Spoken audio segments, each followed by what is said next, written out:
Hello friends, good evening सभी को। आइए आज के लेक्चर में हम इन्वायरमेंट पर्यावरण से रिलेटेड एमसीक्यू देखते हैं, जो कि ये पर्यावरण का फर्स्ट लेक्चर होगा।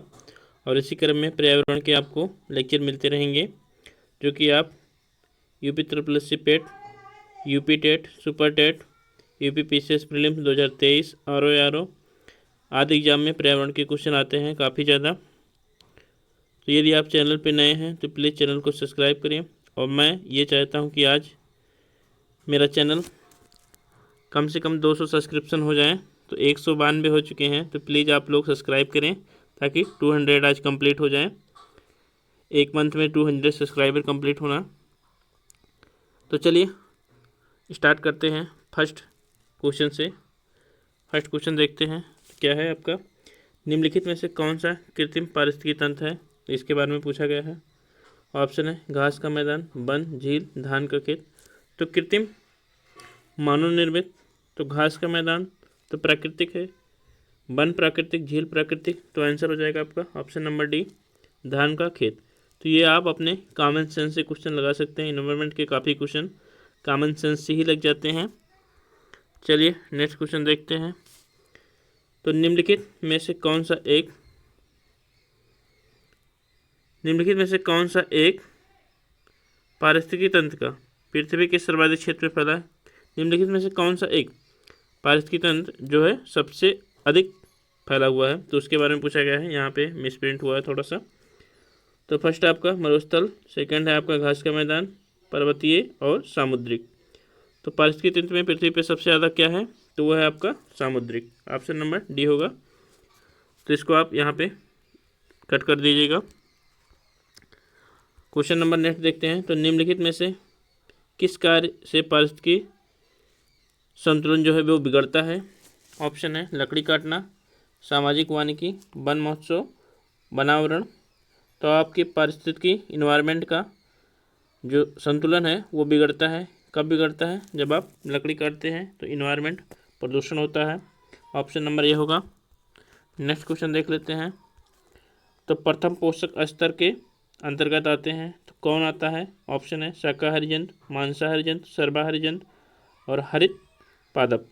तो प्रथम पोषक जो कि स्वपोषी होते हैं, स्वयं अपना भोजन बनाते हैं, तो वो कौन है, तो वो आपके हरित पादप हैं, हरे पेड़ पौधे हैं। नेक्स्ट क्वेश्चन देखते हैं। तो समुद्रिक वातावरण में मुख्य प्राथमिक उत्पादक कौन है। तो जैसे आपके हरे पेड़ पौधे हैं प्राथमिक उत्पादक आपके स्थल में, तो वहीं आपके समुद्र में कौन है प्राथमिक उत्पादक, तो जो स्वपासी होगा, अपना भोजन स्वयं बनाता है, वही होगा। ऑप्शन है फाइटोप्लैंक्टन, समुद्री आवृतबीजी, जलीय, ब्रायोफाइटा, इनमें से कोई नहीं। तो कौन सा है आपका, तो हो जाएगा आपका फाइटोप्लैंक्टन। तो फाइटोप्लैंक्टन और आपके जूप्लैंक्टन दोनों में सहसंबंध होता है, सिम्बायोटिक रिलेशन होता है। तो फाइटोप्लैंक्टन जो होता है वो क्या, उनको भोजन प्रोवाइड करता है, तो ये स्वपोषी होता है, तो आपको ध्यान में रखना है। तो समुद्री जीव में पूछा जाए तो आपके फाइटोप्लैंक्टन होंगे। आगे देख लेते हैं क्वेश्चन। तो निम्नलिखित में से कौन सा एक जैविक घटक नहीं है, इंपॉर्टेंट क्वेश्चन है। मानव, सूक्ष्मजीव, वनस्पति समुदाय, मृदा। तो जैविक घटक नहीं है, तो अजैविक घटक के बारे में पूछा गया है, आपको पहचानना है अजैविक घटक कौन सा है। तो आइए देखते हैं। तो आंसर हो जाएगा ऑप्शन नंबर डी, मृदा। मृदा एक अजैविक घटक है।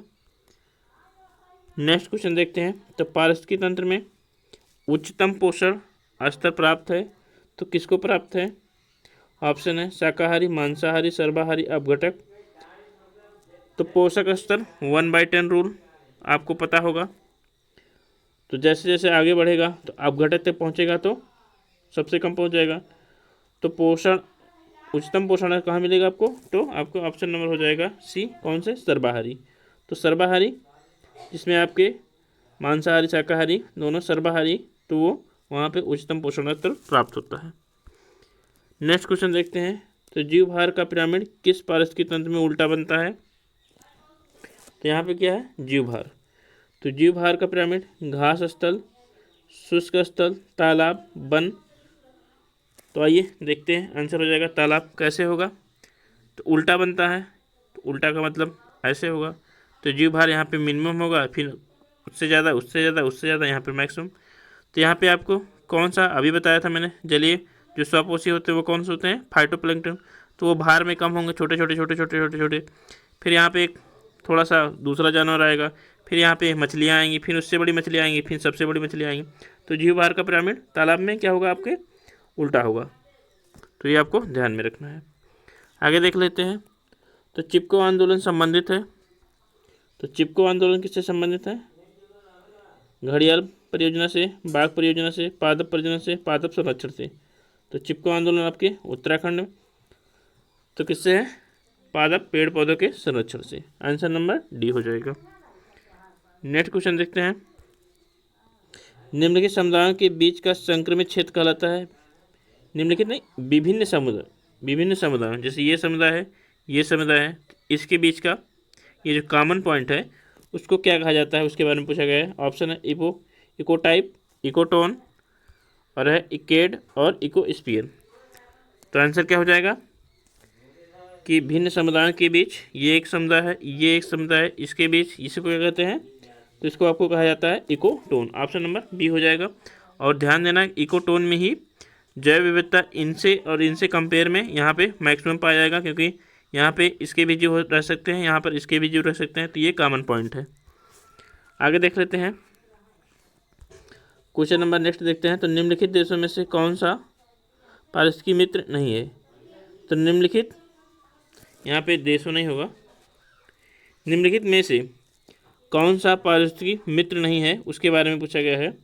तो ऑप्शन है बबूल, पीपल, नीम, यूकेलिप्टस। तो आपको कॉमन सेंस ही पता है कि हमारे पर्यावरण के लिए जो हानिकारक है वो क्या है, आपका यूकेलिप्टस, जो कि पानी का बहुत ज़्यादा खपत करता है यूकेलिप्टस। आगे देख लेते हैं नेक्स्ट क्वेश्चन। तो नेक्स्ट है, फूलों की घाटी अवस्थित है, कहाँ पे अवस्थित है। आप लोग को कमेंट करना है आंसर कि फूलों की घाटी कहाँ पर अवस्थित है। ऑप्शन है आपका हिमाचल प्रदेश, उत्तराखंड, जम्मू कश्मीर, हरियाणा। तो फूलों की घाटी हमने अभी नेशनल पार्क में, टाइगर रिजर्व में, आप लोग यदि वीडियो नहीं देखें तो प्लीज़ वहाँ पे जाके देखें। बहुत छोटे से वीडियो में बहुत अच्छी ट्रिक के साथ समझाया गया है। तो फूलों की घाटी कहाँ पे है, आपके उत्तराखंड में। ऑप्शन नंबर बी हो जाएगा। नेक्स्ट क्वेश्चन देखते हैं।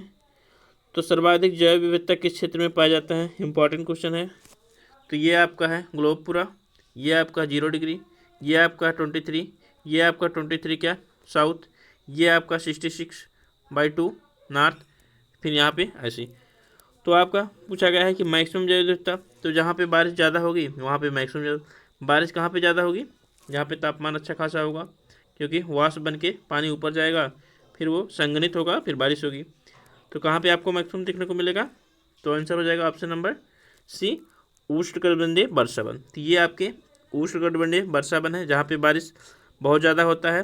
तो जितनी बारिश होगी जैव विविधता उतने अधिक पाए जाएंगे। टुंड्रा, यहाँ पे बर्फ़ भी बर्फ़ है तो बहुत कम। फिर शंकुधारी वन, उससे थोड़ा सा ज़्यादा। तो ये आपको ध्यान में रखना है। नेक्स्ट क्वेश्चन देखते हैं। तो वर्तमान में भारत में कुल कितने रामसर स्थल हैं। तो रामसर स्थल के बारे में पूछा गया है, वेटलैंड के बारे में। ऑप्शन है 72, 64, 49, 75। तो वर्तमान में अभी 2022 अगस्त का तक के अपडेट मैं बता रहा हूँ, तो कितने हैं टोटल 75 हैं। और मैक्सिमम किस राज्य में है, तो ये आपको बताना है कि मैक्सिमम किस राज्य में है रामसर स्थल। सेकंड नंबर पे आपका यूपी है, वो तो ध्यान में रखना, लेकिन फर्स्ट नंबर पे कौन सा है तो उसको आपको कमेंट करना है। नेक्स्ट क्वेश्चन देखते हैं आज का, तो है वेटलैंड दिवस कब मनाया जाता है। तो आर्द्र भूमि दिवस कब मनाया जाता है। ऑप्शन है 2 जनवरी, 2 फरवरी, 2 मार्च, 2 अप्रैल। तो आर्द्र भूमि दिवस कब मनाया जाता है, तो ऑप्शन सही है वो आपका सेकंड, 2 फरवरी को। आज का लास्ट क्वेश्चन देखते हैं, और इस क्वेश्चन को आपको कमेंट बॉक्स में करना है कमेंट कि आंसर कौन सा सही होगा। भारत में जैव विविधता अधिनियम किस वर्ष पारित हुआ। ऑप्शन बोल दे रहा हूँ, 2000, 2002, 2004, 2006।